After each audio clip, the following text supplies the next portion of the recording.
जो बोया सो काटा। बच्चों के साथ रहने के मामले में मनीषा व निरंजन के सुने सुनाए अनुभव अच्छे नहीं थे। अपने दोस्तों व सगे संबंधियों के कई अनुभवों से अवगत थे कि बच्चों के पास जाकर जिंदगी कितनी बेगानी हो जाती है। लेकिन अब मजबूरी थी कि उन्हें बच्चों के पास जाना ही था, क्योंकि वे शारीरिक व मानसिक रूप से लाचार हो गए थे। उम्र अधिक हो जाने से शरीर कमज़ोर हो गया था। निरंजन के लिए अब बाहर के छोटे छोटे काम निपटाना भी भारी पड़ रहा था। कार चलाने में दिक्कत होती थी। मनीषा वैसे तो घर का काम कर लेती थी, लेकिन अकेले ही पूरी जिम्मेदारी संभालना मुश्किल हो जाता था।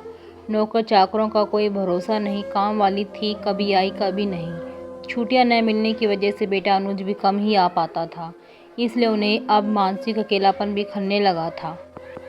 अकेले रहने में अपनी बीमारियों से भी निरंजन जी डरते थे। यही सब सोचते विचारते, अपने अनुभव से डरते डराते आखिर उन्होंने भी लड़के के साथ रहने का फैसला ले ही लिया। इस बारे में उन्होंने पहले बेटे को चिट्ठी लिखना ठीक समझा, ताकि बेटे और बहू के मूड का थोड़ा बहुत पहले से ही पता चल जाए।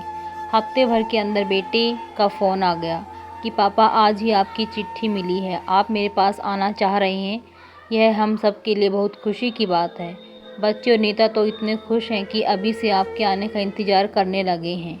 आप बताइए कब आ रहे हैं, मैं लेने आऊं या फिर आप खुद ही आ जाएंगे। फ़ोन पर बेटे की बातें सुनकर निरंजन की आंखें भर आई। प्रत्युत्तर में बोले, हम खुद ही आ जाएंगे बेटे, परसों सुबह यहाँ से टैक्सी में चलेंगे और शाम 7 बजे के आसपास वहाँ पहुँच जाएंगे। ठीक है पापा, कहकर बेटे ने फ़ोन रख दिया। अनुज हमारे आने की बात सुनकर बहुत खुश है। निरंजन बोले, अभी तो खुश है, पर पता नहीं हमेशा साथ रहने में कैसा रुख हो। मनीषा अपनी शंका जाहिर करते हुए बोली, सब अच्छा होगा मनीषा। निरंजन दिलासा देते हुए बोले। शाम के 7 बजे जब निरंजन और मनीषा बेटे के घर पहुंचे तो बेटे, बहू और बच्चे उनके इंतजार में बैठे थे। दरवाजे पर टैक्सी रुकने की आवाज़ सुनकर चारों घर से बाहर निकल पड़े। दादाजी कहते हुए दोनों बच्चे पैर छूते हुए उनसे चिपक गए। बेटे बहू ने भी पैर छुए। सब ने एक एक सामान उठा लिया, यहाँ तक कि बच्चों ने भी छोटा सामान उठाया और सब एक साथ अंदर आ गए। मन में शंका थी कि थोड़े दिन रहने की बात अलग थी, पर हमेशा के लिए रहना न जाने कैसा हो। नीता नाश्ता बना कर ले आई।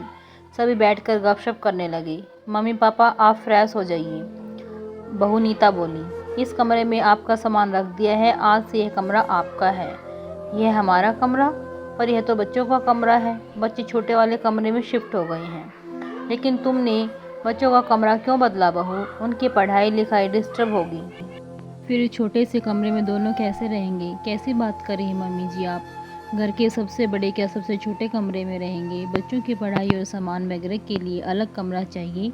रात में तो दोनों आपके साथ ही घुसकर सोने वाले हैं, नीता हंसते हुए बोली। मनीषा को सुखद एहसास हुआ। बेटा तो अपना ही है, लेकिन बहू के मुंह से ऐसे शब्द सुनकर दिल की शंकाओं का कठोर दरवाजा थोड़ा सा खुल गया।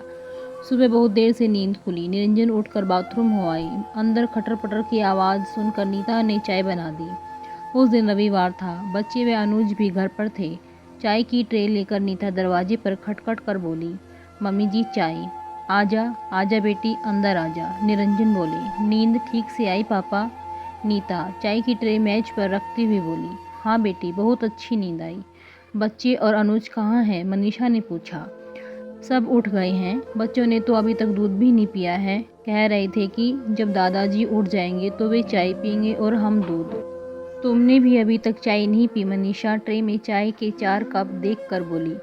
मम्मी जी, हम एक बार की चाय तो पी चुके हैं, दूसरी बार की चाय आपके साथ बैठकर पियेंगे। तभी बच्चे व अनुज कमरे में घुस गए और दादा दादी के बीच में बैठ गए। दादाजी, पापा कहते हैं कि वह आपसे बहुत डरते थे। आप जब ऑफिस से आते थे तो वह एकदम पढ़ने बैठ जाते थे। सच्ची? पोता बोला। पापा यह भी कहते हैं कि वह बचपन में बहुत शैतान थे और दादी को तो बहुत तंग करते थे, है ना दादी? पोती बोली। दोनों बच्चों की बातें सुनकर निरंजन व मनीषा हंसने लगे। सब बच्चे बचपन में अपनी मम्मी को तंग करते हैं और अपने पापा से डरते हैं। निरंजन बच्चों को प्यार करते हुए बोले। हाँ, और मम्मी कहती है कि सभी मम्मी पापा अपने बच्चों को बहुत प्यार करते हैं, जैसे दादा दादी मम्मी पापा को प्यार करते हैं और मम्मी पापा हमें। पोती की बात सुनकर मनीषा व निरंजन की नज़रें नीता के चेहरे पर उठ गई। नीता का खुशनुमा चेहरा दिल में उतर गया। दोनों ने मन में सोचा, एक अच्छी माँ ही बच्चों को अच्छे संस्कार दे सकती है। दोपहर के खाने में नीता ने कमल ककड़ी के कोफ्ते और कढ़ी बना रखी थी।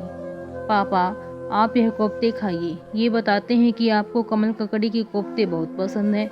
नीता कोफ्ते प्लेट में रखती हुई बोली। और मम्मी को कढ़ी बहुत पसंद है ना मम्मी? अनुज बोला। याद है, मैं कढ़ी और कमल ककड़ी के कोफ्ते बिल्कुल भी पसंद नहीं करता था और मेरे कारण आप अपनी पसंद का खाना कभी भी नहीं बनाती थी।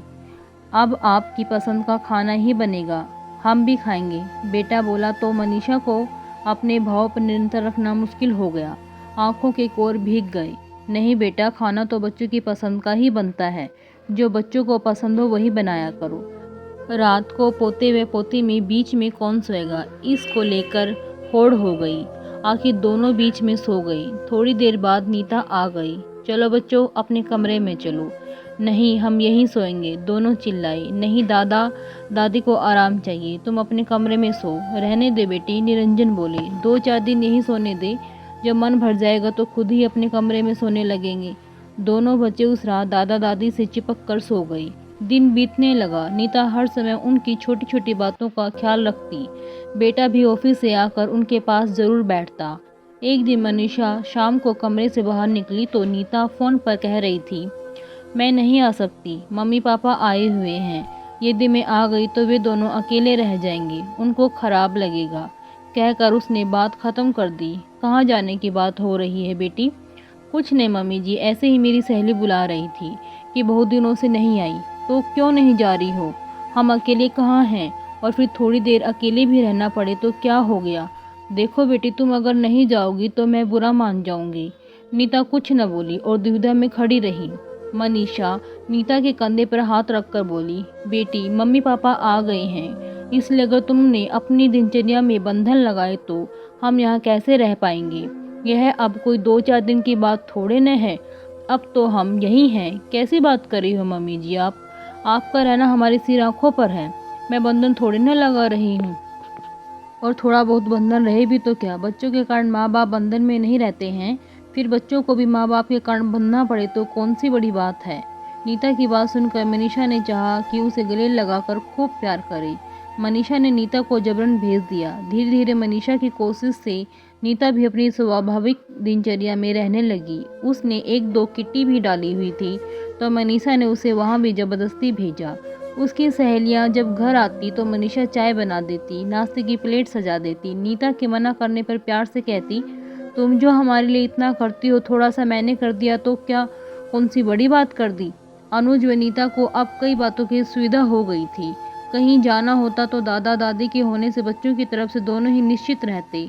महीना खत्म हुआ। निरंजन को पेंशन मिली। उन्होंने अपना पैसा बहू को देने की पेशकश की तो अनुज व नीता दोनों नाराज हो गई। पापा आप कैसी बातें कर रहे हैं? पैसे देकर ही रहना होता तो आप कहीं भी रह सकते हैं। आपने हमारे लिए जीवन भर इतना किया, पढ़ाया लिखाया और मुझे इस लायक बनाया कि मैं आपकी देखभाल कर सकूं। अनुज बोला, लेकिन बेटा मेरे पास है इसलिए दे रहा हूँ। नहीं पापा, पैसा देकर तो आप मेरा दिल दुखा रहे हैं। जब दादी दादा आपके पास रहने आए थे तो उनके पास देने के लिए कुछ भी नहीं था, तो क्या आपने उनकी देखभाल नहीं की थी? जितना आपसे बन सकता है आपने उनके लिए उतना किया। आपके पास पैसा है तो आप हमसे हमारा सेवा करने का अधिकार क्यों छीनना चाहते हैं? निरंजन निरुत्तर हो गई। मनीषा आश्चर्य से अपने उस लापरवाह बेटे को देख रही थी जो आज इतना समझदार हो गया है।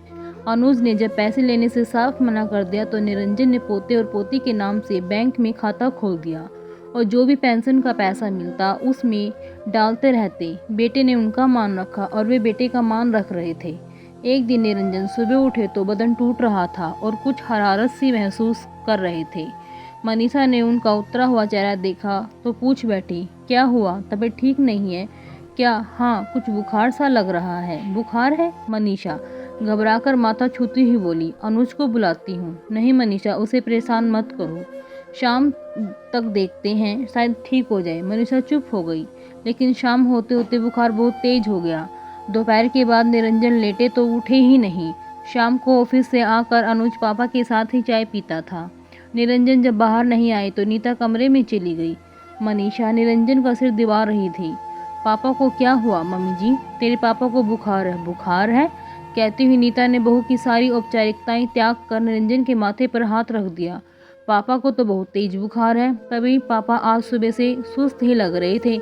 आपने बताया भी नहीं। मैं अनुज को बुलाती हूँ।